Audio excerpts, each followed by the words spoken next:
하나통합의원 전원준 박사가 진행하는 건강 이야기. 치유의 힘은 어디서 오는가? 세 번째 이야기입니다. 이 스탠포드 대학의 립튼 브루스라고 하는 이제 의사이자 또 이 유전자 생물학자가 원래 유전자는 안 바뀐다는 유전학을 주창하고 있던 시절에 이제 그렇지 않다고 하는 것을 오래전부터 이 의사가 이야기했습니다.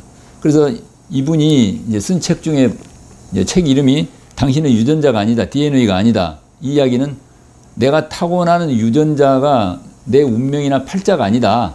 그건 얼마든지 바꿀 수 있다. 어떻게 바꾸느냐? 마음의 환경을 바꾸고 육체의 환경을 바꿀 수 있다. 이 책이 이제 원 제목은 The Biology of Belief, 신념의 생물학. 또 한 가지 책은 Spontaneous Evolution이라고 그래갖고 자발적인 진화. 이 책은 신념의 생물학. 이 두 가지 이 책이 나오면서 이제 이것이 그 생물학계의 엄청난 파장, 그라운드 브레이킹 뉴스라고 그랬습니다. 경천동지할 만한 이제 정말 굿 뉴스다. 그래서 이제 높이 평가를 받았는데요. 내용이 뭐냐면은 우리가 이제 뭐예요? 유전자가 고장나서 병이 생긴 거란 말입니다. 그래서 유전자 지도를 다 이제 만들었지 않습니까?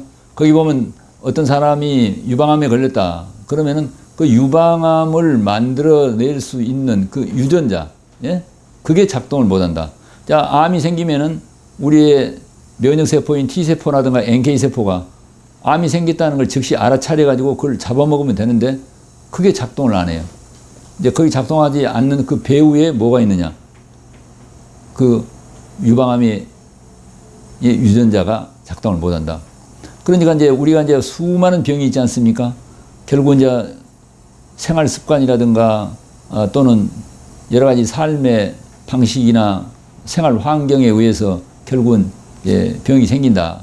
우리가 그건 알고 있는데 왜 어떤 사람에게는 고혈압이 되고 어떤 사람은 당뇨가 되고 어떤 사람은 심장병이나 또는 류마티스냐 간염이냐 또는 우울증이 오는가 암이 오는가. 암도 어떤 사람은 갑상선애가, 어떤 사람은 전립선애, 어떤 사람은 유방애, 어떤 사람은 폐암애.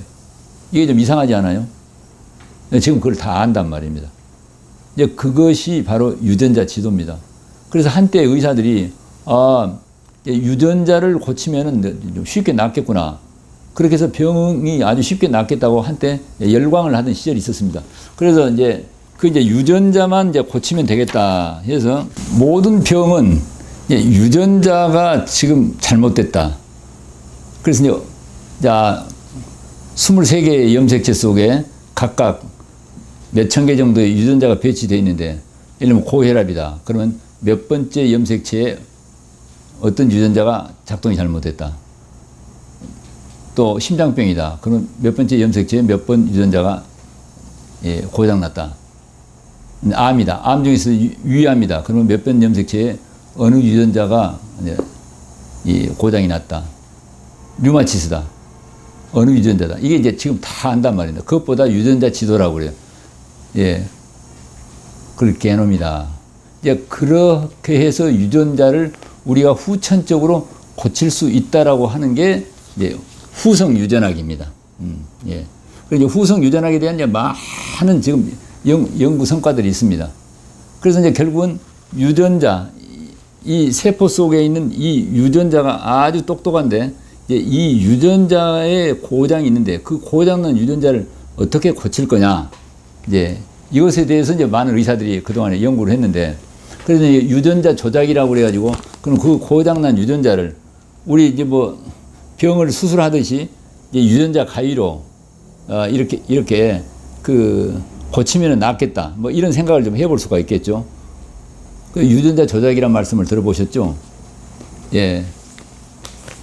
그런데 이제 유전자를 조작해서 하려고 해보는데 처음에 기대를 많이 했는데 식물에 콩이라든가 우리 옥수수 같은 유전자 조작 말씀 들으셨죠? 그건 되는데 사람에게는 안 돼요. 왜 안 되냐? 사람은 생각이 있어서 안 돼. 그러니까 유전자에 영향을 미치는 가장 큰 원인을 제공하는 게 사람의 마음이다. 육체적 환경도 중요한데, 그러니까 우리가 여기서 배울 바는 어떤 사람이 무슨 병에 걸려 있더라도 마음에 대해 변화가 오지 않으면 병은 치료가 안 된다는 걸 여기서 또 우리가 배울 수가 있겠습니다. 그러면 이제 그 고장난 유전자를 고치려면 이제 어떻게 할 것인가? 이제 두 가지 방법입니다. 후성 유전학에서 이제 아까 브루스 립튼이 이야기한 것 같이 마음의 환경을 바꾸는 것과 육체의 환경을 바꾸는 것. 그 중에서도 마음의 환경을 바꾸는 게 한 7, 80% 정도, 육체의 환경을 바꾸는 게 20, 30% 정도 중요하다. 그것에 대해서 이제 비율 가지고서도 이제 많은 논쟁이 있습니다만은 먼저 이제 육체의 환경을 바꾸는 것. 그러니까 이제 후성 유전학에서는 이제 유명한 이제 두 가지 이야기가 있습니다. 하나는 그 돼지에 대한 이야기와 하나는 이제 코끼리에 대한 이야기가 있는데, 이 요즘 그 중국 대륙에 돼지 열병 때문에 아주 뭐 굉장히 많은 고통들이 있죠. 이제 우리나라에도 돼지 열병이 이제 들어온 걸 막으려고 이제 많은 노력을 하고 있는데, 이 돼지 열병에 걸리면 100% 치사한다고 그럽니다. 그런데 산에 사는 그 산돼지는 돼지 열병에 전혀 걸리지 않아요. 네, 왜 그러는 것인가? 자, 우리 지금부터 3년 전에 AI, 조리 독감에 걸린 우리 한국에서도 닭 3천만 마리를 땅에 묻는 폐사시키는 그런 끔찍한 사건이 있었는데, 그 당시에 우리에 갇혀있던 그 AI에 노출된 닭을 그 2만 마리를 경기도 남양주시에서 이렇게 산에다 풀어줬는데 다 좋아져 버린 일이 있었습니다. AI 바이러스를 그 산에 있는 닭에게 주사를 놔도 애가 발병이 안 된단 말입니다. 네. 이제 어떤 차이가 있는가? 자, 야생 동물에게는 병이 없는데 집에 갇혀 있는 우리에 갇힌 짐승들에게만 병이 있다. 생태학자들이 뭐 이런 연구를 많이 했죠. 그런데 이제 야생 동물은 지금 이 시간에 햇볕을 쬐이고 땅을 밟고 그리고 돌아다니면서 놀아요. 활동을 해요. 우리 같은 짐승들은 땅을 밟지는 못해요. 콘크리트 공간에, 그 다음에 햇볕을 쬐지 못하고 밀집된 공간에 갇혀 있어서 피부 호흡을 못하고. 근데 이게 이제 아주 중요합니다. 이 땅을 밟는다고 하는 게. 그 다음에 먹는 음식은 어떻습니까? 산에 있는 야생 동물은 자연의 것을 먹는데, 집에 우리에 갇힌 짐승은 다 그 요즘 같으면 인스턴트 식품과 같은 천연 음식이 아니라 이 화학물질로 오염된 음식을 먹게 된다. 야생 동물은 저녁에 잠을 충분히 깊게 휴면을 취하는데, 집에 갇혀있는 짐승은 밤에도 불을 켜놓고 사료를 먹고 스트레스가 많다. 이런 것들이 이제 생태학자들의 주장입니다. 그렇게 되면은 장이 파괴가 돼요. 그 이제 장 점막이 이제 다 손상이 되고 장 내에 있는 유익균이 약화되고 해로운 대장균이 득세를 함으로써 장 누수 증후군이 생겨서 그 장 내용물이, 오염된 내용물이 피 속으로 흘러 들어와 가지고 혈액이 오염되니까 이제 AI라든가 뭐 조리 독감이라든가 또는 돼지 열병이라든가 이제 수많은 병이 생기는데, 야생 동물에게는 그게 없다는 것이죠. 우리가 산에 가면 짐승이 싼 대변에서 냄새가 납니까 안 납니까? 안 나요. 혹시 돼지우리나 닭장이나 이런 우리에 갇힌 짐승들 사는 우리 옆을 지나본 일 있습니까? 악취가 얼마나 많이 납니까? 이제 그게 장이 오염되어 있다. 이제 이렇게들 이제 많은 평가가 있습니다. 최근에 조지아 대학교에서요, 이 사람을 상대로 이제 조사를 했는데, 음식에 우리가 채소와 과일과 씨앗을 이제 먹을 적에 이 장 내에 아주 중요한 그 통곡식, 현미와 같은 통곡식이나 식물 섬유소나 과일을 먹을 적에 우리 이제 장이 치유된다는 것입니다. 장의 생명 에너지가 잘 작동을 한다. 그래서 이제 원래 뭐 히포크라테스, 모든 병은 히포크라테스가 창자로부터 출발한다. 그런 연구들이 오늘 현대의학에서도 이제 많이 있습니다.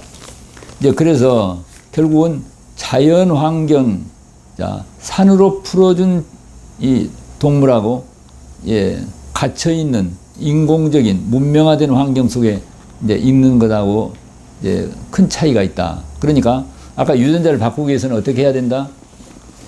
완벽하게 자연으로 돌아가야 된다. 이 이야기입니다. 그래서 이제 아까 이야기했던 돼지 열병에 대해서 이야기를 합니다.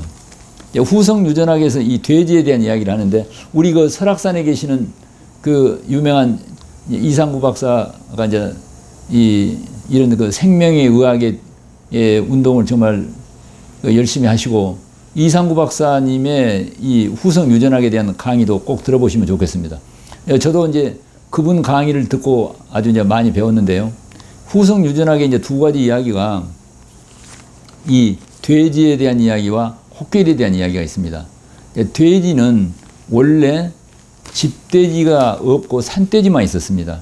근데 그 산돼지를 사람들이 잡아다가 강제로 돼지 우리에다가 이제 가둬놨는데, 그래서 이제 집돼지가 됐어요. 그럼 산돼지하고 집돼지는 유전자는 또 같습니다. 근데 이제 어떤 차이가 있느냐? 산돼지는요, 다리가 길어요. 그래서 잘 달립니다. 집돼지는 어떻습니까? 다리가 다 짧아져 버렸어요. 즉, 다리에 있는 세포를 재생하는 유전자가 다 꺼져버려가지고 일을 안 해요. 짧아져 버렸어요. 산돼지는 이 송곳니가 이게 나가지고 흙이라든가 뭐 칡뿌리라든가 이런 걸 막 파고 자르는데, 집돼지는 어때서? 이 송곳니가 안 납니다. 산돼지는 어떻습니까?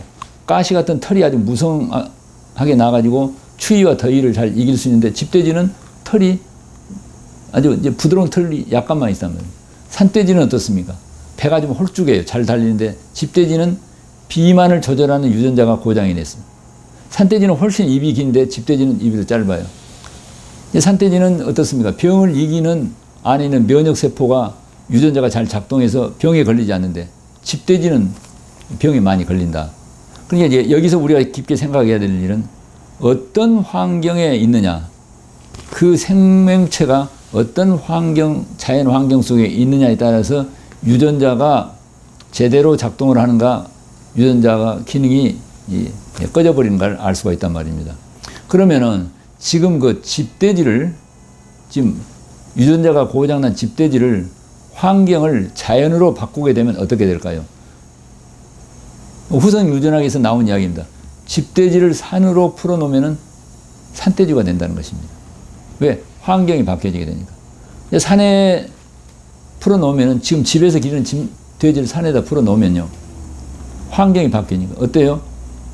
다리가 길어야 될 필요성이 있었어요. 그래서 원래 있는 다리 세포를 재생하는 유전자가 탁 켜져가지고 세포를 재생합니다. 비만에 조절하는 유전자가 다 켜져가지고 비만을 조절하게 돼요. 송곳니 나는 유전자가 고장났는데 그걸 다시 켜지게 돼요.